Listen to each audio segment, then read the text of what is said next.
Bonjour à tous. Il m'a été demandé d'intervenir aujourd'hui une dizaine de minutes en guise, disons-le, de petite interlude dans le cadre de ce séminaire organisé par le Bureau économique de la province sur le lien entre durabilité, développement durable et investissement. L'année dernière, je vous avais déjà parlé notamment des travaux de rénovation qu'avait connus ce palais provincial, et ce, depuis les Comples. J'ai trouvé intéressant de prolonger cette réflexion et de vous entretenir, encore aujourd'hui, un petit peu plus du patrimoine. Namur est candidate capitale européenne de la culture en 2030. Quoi de plus normal dès lors qu'elle ait aussi une attention particulière pour son patrimoine. Et ceci veut dire pas non seulement le patrimoine de la ville de Namur, mais cela doit également rayonner sur l'ensemble du territoire provincial. Je vous l'avais dit, des travaux importants pour environ 4 millions d'euros ont été réalisés ici au Palais provincial pour sa rénovation et particulièrement pour la rénovation des toitures, des lucarnes et des combles.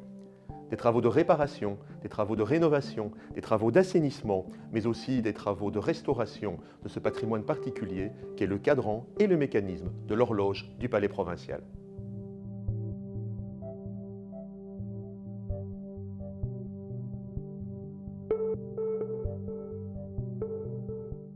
Car de tels travaux de rénovation et de restauration, c'est bien entendu, quand il s'agit d'un patrimoine comme celui-ci, un patrimoine historique, un patrimoine démocratique, c'est du développement durable, c'est de la durabilité.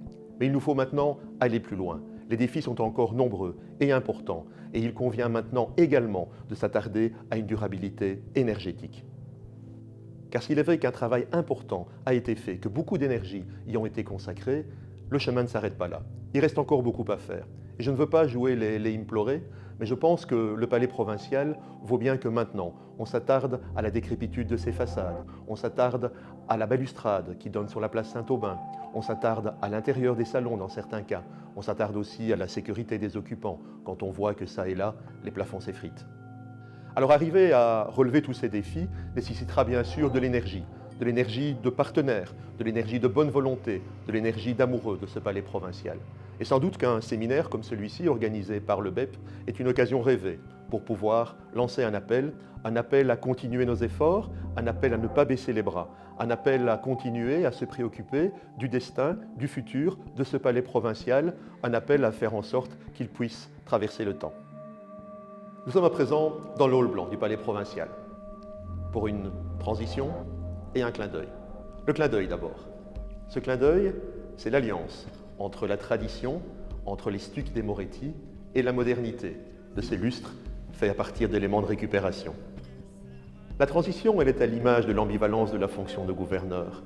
Elle est de dire que si ce palais provincial est un endroit qui a encore énormément de défis à espérer, il en est d'autres, dont l'un particulièrement dans le sud de la province, pas très loin d'ici, le long de la Meuse. Lui, ces défis, il les a déjà relevés. Je veux parler du domaine de Freyr. Freyr qui, avec son château, avec ses jardins, avec son orangerie, est certainement l'un des sites les plus emblématiques et les plus remarquables de notre province. Depuis maintenant environ 15 ans, j'ai l'honneur d'assumer la présidence du comité de gestion du Fonds Lobépin au sein de la Fondation Roi-Baudouin. Un fonds qui consacre ses moyens et son énergie à la promotion, à la rénovation, à la valorisation de l'ensemble du domaine et qui aide ainsi la SBL de gestion dans sa tâche.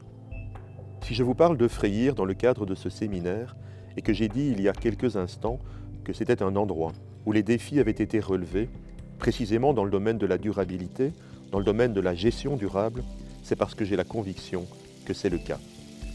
Car au-delà de travaux de préservation et de rénovation, ce qui est bien évidemment déjà fondamental en matière de durabilité, envisagé sous l'angle du patrimoine, le domaine de Freyr s'est investi depuis plus d'une décennie, de manière résolue, dans la gestion durable et responsable dans le domaine énergétique. Un audit approfondi a été réalisé qui a abouti au projet Zéro émission en vue de diminuer l'empreinte écologique des bâtiments, de valoriser le bois du domaine. On a installé une station d'épuration et une chaudière à haute performance. En ce qui concerne la biodiversité, on s'est attelé à la restauration des jardins historiques en formant les jardiniers et les différents artisans aux spécificités précisément des jardins historiques. On a remis en état le pré-verger, qui est un atout pour la biodiversité et l'éco-responsabilité du domaine. J'ajouterai également une attention spéciale à la préservation de l'habitat de deux espèces de chauves-souris, le grand rhinophle et le murin à oreilles échancrées, 2 espèces protégées. Et enfin, cerise sur le gâteau, en liaison avec la durabilité patrimoniale, nous avons organisé un exercice pour questionner les pratiques et acquérir les bons réflexes si une situation d'urgence survenait. Voilà, j'espère que les 2 exemples que je viens de vous présenter, le palais provincial et le domaine de Freyr, vous ont convaincu s'il était nécessaire que quand on parle de durabilité dans le domaine des investissements et de l'immobilier, c'est aussi, ou même peut-être d'abord, se préoccuper de notre patrimoine. Et ceci encore plus, quand notre province peut être aux côtés de la ville de Namur, pour peut-être être demain l'un des porte-drapeaux de la culture au niveau européen.